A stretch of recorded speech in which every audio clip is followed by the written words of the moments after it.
Hello everyone and welcome back. In this video we'll be talking about SAYL the Faithless, the brand new legendary lord for NORSCA in Tides of Torment. So we've seen the Wanderer, we've seen the Monster King, now it's time to see the Spellcaster. So let's talk about faction effects and lord effects first. Enact manipulations to undermine others, affecting their settlements, armies, or their entire faction, or strengthen your own forces. Lord and Hero recruit rank +2 for Shaman Sorcerers, so you're going to get a lot more spellcasters here as you can imagine. Winds of Magic Power Reserve Capacity +10 for all armies. Weapon Strength +20% for Kurgan Horsemen, all armies. For the Lord effects, we have the following: Spell Intensity +10%, Miscast Base Chance reduced by 25%, enables Poison Attacks for Kurgan Horseman units and Lord's Army, and finally the ability for Nightmare, which unfortunately is still just an ability. The faction effects and Lord effects aren't too bad.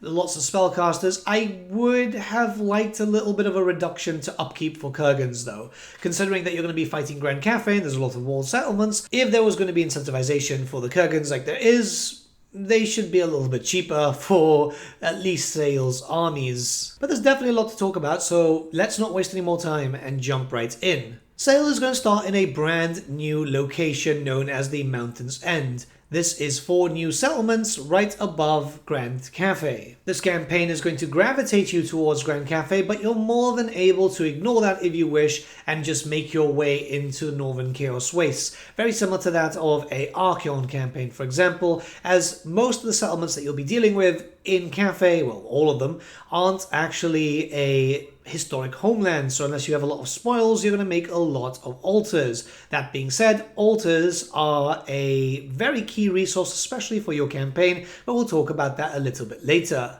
I just want to take the time and say that the Dolgan, SAYL's faction, and also tribe are supposed to be pretty much around the Chimera Plateau, but yeah, Creative Assembly realized that there's 2 Chaos Legendary Lords, very strong ones over there, so they decided to move them and put them in between 2 other Chaos Legendary Lords. I don't know, man. It kind of feels like there should have been more map expansion here, and I've said this in the past. It just seems very, very odd. One fix does not really fix anything. In fact, it just puts it in a harder position. You're fighting with 2 strong Chaos Lords, and then you got to deal with Miao Yin at the very beginning. It is a very interesting campaign, and your rate of spread needs to go more towards the west rather down south. Now, it's important to note that obviously this is a Norscan faction, so a lot of the stuff that you've seen from the previous rework video is also going to be here too. But SAYL does have a bunch of unique mechanics alongside some unique changes in regards to how Norsca plays, so he's going to be fairly different from the Troll King or even from the Wanderer. I think this is ultimately a good thing, as it does mean that you have some replayability to have here with all the different Norscan lords. But first we have to talk about his unique skill line before anything, and I'm actually fairly surprised it's pretty well rounded. Not only getting some faction-wide bonuses towards magic, which is really, really good, but also dramatically increasing the attack capabilities of your own army. I'm fairly surprised. There's only one item, by the way, which, I mean, is kind of expected. It's been happening a lot with characters. The only thing, again, there's a lot of push towards Kurgan Horsemen, and there's not a lot of dedicated reductions for them, which I think is really needed. They're not cheap, and they're not really the best units. They do perform very, very well, but they're horsemen. They're not going to be great against sieges, for example. However, in the open field, they are pretty devastating, especially after getting a few skill points put in there. SAYL has access to 2 unique techs, one focusing around increasing your research rate and making your altars a little bit better, because your altars are very different to that of Wolf, Rick, and Frog, and the other just helping you out with a cooldown for your brand new mechanic that we're going to speak about in literally just like a minute. Again, loving the fact that unique techs are popping up for different legendary lords. It really makes it more fun. Even if it's a small addition, it adds so much depth to a campaign, and that's better than just not having anything overall. So we need to talk about campaign mechanics because they link up to his actual campaign. Manipulations are a brand new system that you're going to have access to only as SAYL. It's kind of similar to the Changing of the Ways, but also kind of different. You see, you'll have access to 4 manipulations from the very beginning, and as you progress through your campaign, you'll get access to more. As you progress fairly naturally in your campaign, doing certain missions and also building up altars. So these effects are pretty interesting because you can either affect yourself, affect enemy factions. There's so much along there. You can even make a faction basically go into the lowest reliability possible.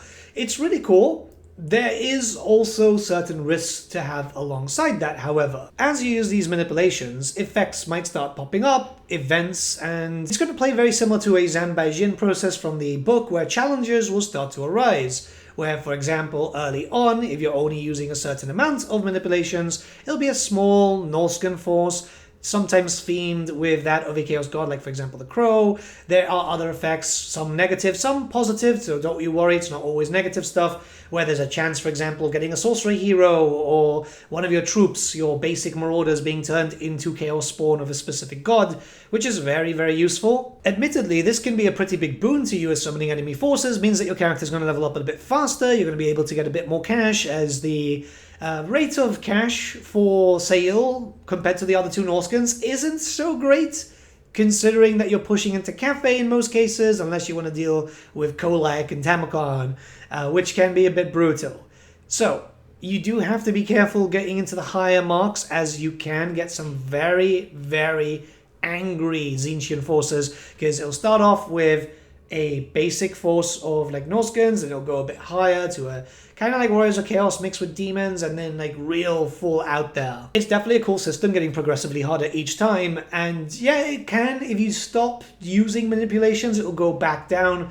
You don't always have to use them, by the way, it's just kind of beneficial, as in one of them just basically flat out gives you free spoils. So once you're early into your campaign, where you don't have a lot of generation going on, very, very useful if you want to settle inside of Cafe or the Mountains of Morn. Those aren't areas that you can control. Remember, it takes around 500 spoils to settle when it's not a Norscan homeland, so you're going to want as much as humanly possible there. Now, if you want more manipulations, you're going to have to do something else. You're going to have to build up some Chaos Altars, because it's tied up to this mechanic over here. The more Chaos Altars that you have access to, the more bonuses you will get.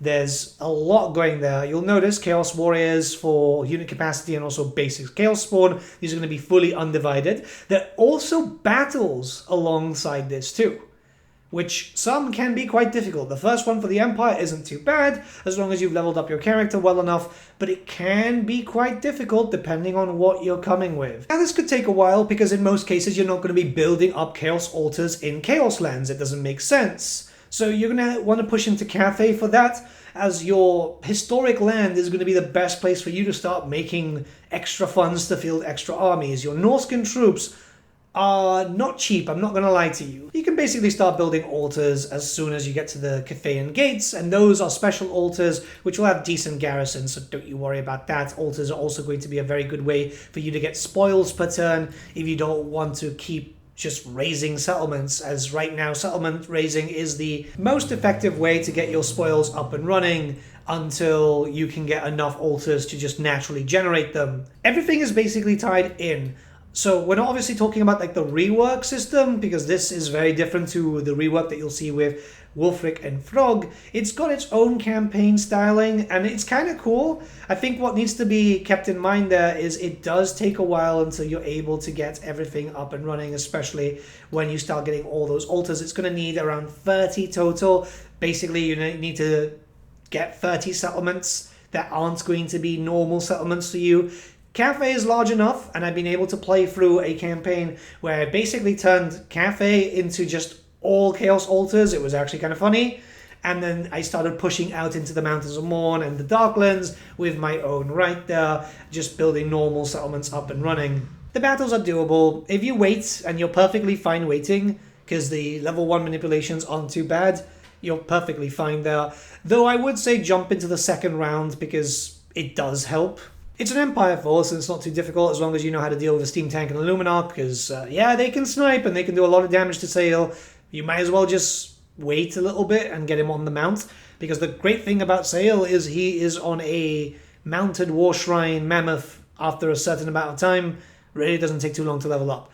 Unfortunately, it didn't pop up in this build. We are slowly updating to the final build of the game, but the mission did thankfully get recorded on a previous thing, which, yeah, it's not too difficult, really. It's just, as long as you have enough Kurgan horsemen and stuff like that, you're perfectly fine. These clips that you're seeing on screen were recorded after I was streaming, so unfortunately the mouse cursor will be a bit off, but it's only for like 2 clips, so don't worry about that. One thing I will highly suggest also by doing the first battle is you will get access to the pseudo-legendary lord and legendary heroes. For the first one, it's either the Great Unclean one, the Exalted Great Unclean one, or the Lord of Change for Tzeentch. If you're going to be focusing very heavily on spellcaster builds, which, I mean, yeah, right, it's SAYL, you're going to be getting a lot more benefit from getting the Lord of Change. Once you do the others, you'll be able to get either the heroes for Sinesh or Khorne. It's a cool system. It shows you that you're going to be getting basically all the rewards there, because SAYL himself is completely undivided, and he does go against the Chaos God's will every now and then just to serve his own purposes. But hey, I'm not your mother. You can pick whatever you want. Who doesn't like giant farting demon, right? I think it's also just very important to remember that you're going to want whatever powerful stuff that you can get your hands on, especially as you're going to be public enemy number 1. Not just to the Cathayans and the Dark Elves, but also other Chaos factions. They're not going to like you. If you fight Zatan, then Kolek just doesn't like you, which is kind of annoying considering there's like literally no space. This is going to be a shorter video than the Sinesh one, I feel, but yeah, it makes sense. I mean, we already saw all the major stuff coming in for the Norskans in their rework. But yeah, we do have a legendary hero that we can talk about before we finish off and talk about a few other campaign stuff. Beorg Bearstruck is available to you. He is going to be very basic to recruit. First up, you need to get your hands on 4 bear men recruited around that time. You'll get some money for that too. They can be pretty pricey, so make sure that you're building up your infrastructure a bit. And then you're going to run a raid 900 income. Now, really interesting, I'm not sure if this is a bug or not, but I did a little bit of raiding prior to this mission, and that worked, which was weird. I'm not sure if that's intentional. If it's just going to be like that, then it might be that you get Beorg almost instantly if you can kind of plan out for your raiding. I'm not too sure. I've been trying it multiple times. It could just be because I'm an experimental build. But yeah, not too long after, you're going to get your hands on Beorg Bearstruck. It took a while for me, mostly because I was trying out different ways of pushing this campaign. He's going to boost up your marauders and also be a very good guardian for any lords that you might have that are squishy. So you don't really need him around SAYL. I'm going to be very honest with you. SAYL can defend himself as long as he gets his mammoth. But you can have him with other Shaman Sorcerers. He's also going to keep boosting up the capabilities of your army, increasing the armor-piercing damage, some campaign replenishment after getting into a battle, which is very, very useful, and also dramatically making the Bearmen even stronger. Like, to a certain point, you can get them fighting harder than Marauder Champions, more so closer to Chaos Chosen. Big fan of the character, very big fan. It's basically about time that we finally got him. I like him. He definitely adds a lot of flavor for NORSCA, especially now finally getting a legendary hero, which, yeah, you know, it's been a long time coming. I think a lot of people have been waiting for that. The legendary hero system is very, very useful, and it's sad that it's the lower races still don't have one, right? It's a bit weird. Beorg adds a lot here. His damage output for troops hasn't been great, but I see him very much as a character killer, and I can kind of appreciate that. As long as he does that, that's the most important thing. So you do have a few dictats which are unique, and they're going to focus around spellcasting. The thing here is they cost spoils, and it's basically, like I said during the NORSCA rework, dictats costing spoils are pretty brutal. It can really hurt you, because early on you're not really going to get that many. So it's something that you want to kind of avoid. They can get a little bit better, and they are kind of situational. You can play a full campaign without them. Same thing with like the commandments. Like you just kind of want to get the growth going up and then afterwards go for Venerate the Four. And you're pretty much golden there. Nothing too amazing there, but it's kind of expected, right? And you can't all be like absolutely all over the place. And to be fair, the Norscan rework is what makes NORSCA shine. So I'm going to give you my honest thoughts about the campaign. It's a bit of a slog. I'm not going to lie to you. He is cool, don't get me wrong. The problem is that you're starting off basically fighting for territory at the very beginning. You want to consolidate that land to be able to then launch invasions into Cathay, or else you are not going to be building a decent amount of anything, really. The Norscan area here just feels kind of stuck, right? You have to fight against Zatan, which makes Kolek hate you. If you don't, then Zatan's going to take the area right below you, which is like a minor Chaos faction. Village already takes a few settlements for himself. And he's going to be pushing for that too, because, yeah, you do have some Dark Fortresses. You'll be in control of Dark Fortresses, and that's his main, like, bread and butter. It's definitely cool because the spell casting, however, is very interesting. Obviously, manipulations are very, very cool. I like them. It adds into a very strong lore aspect about this character, considering that, like, well, SAYL the Faithless is known to just basically screw everyone over. Hell, he screwed over Tamerlane literally right at the end when he was going to win, you know? Like, there would have been a proper win for Nurgle there. There is basically very little narrative when it comes to the DLC, but what it is done is it bakes it, right? So, like, the character you're playing as it's their attempt at doing Tamerlane, essentially, Tamerlane 2.0. And I feel like they've kind of done that. It does actually feel pretty damn good. You get the context of the character. I wish that if it was a bit more written stuff in there. Obviously, T'Challa got a book, and that made her a lot better in that regard, whereas you're kind of stuck without that here, which is kind of disappointing, right? There's not much that can be done, especially because that's an abandoned plot point by Games Workshop, where SAYL was apparently supposed to have more to do in the future. But hey, that was during the Dark Times, right before the End Times. Yeah, there were a lot of weird periods for Games Workshop around that point. I think it'll take a while for people to get used to him, because he is definitely the hardest one out of the three to get used to. I think it's because the small zones, the clusterfuck, and also added extra mechanics. Again, NORSCA is better for expansion, so like Wolfreg and Frog, well, if you decide to go back with Wolfreg, you get a lot more from it. SAYL is definitely going to be an interesting one. I'm very curious to see how people are going to take it, because I know some other content creators did struggle with him, and that's kind of expected. The moment I turned on the campaign, I literally went like, oh, okay. So, yeah, let me know what you guys think in the comments below. Start a bit of discussion. I will be live on twitch.tv/thegreatbookofgrudges, streaming every single day until the release. So pop by, say hi, you can talk about stuff. Not sure what I'll be playing today, but there's a lot of videos coming out today. It's like all 3 Legendary Lords. And I'll leave you now with the campaign intro in case you're interested in seeing that. I always leave it till the end now because some people just don't want to get spoiled. So, yeah, have a good one, guys. Bye.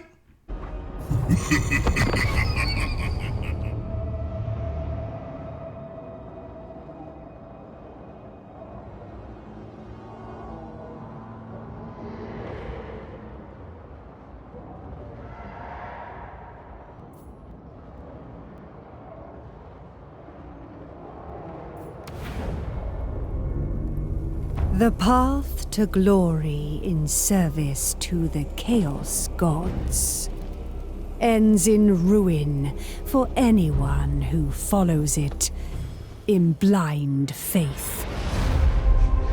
Yet SAYL the Faithless walks a path of his own making. Though blind, his otherworldly sight shows him the way. No one can escape his treachery until it is too late. No one is beneath his friendship. No one above his betrayal. The path he walks is perilous, but it is his own, and so will be his glory.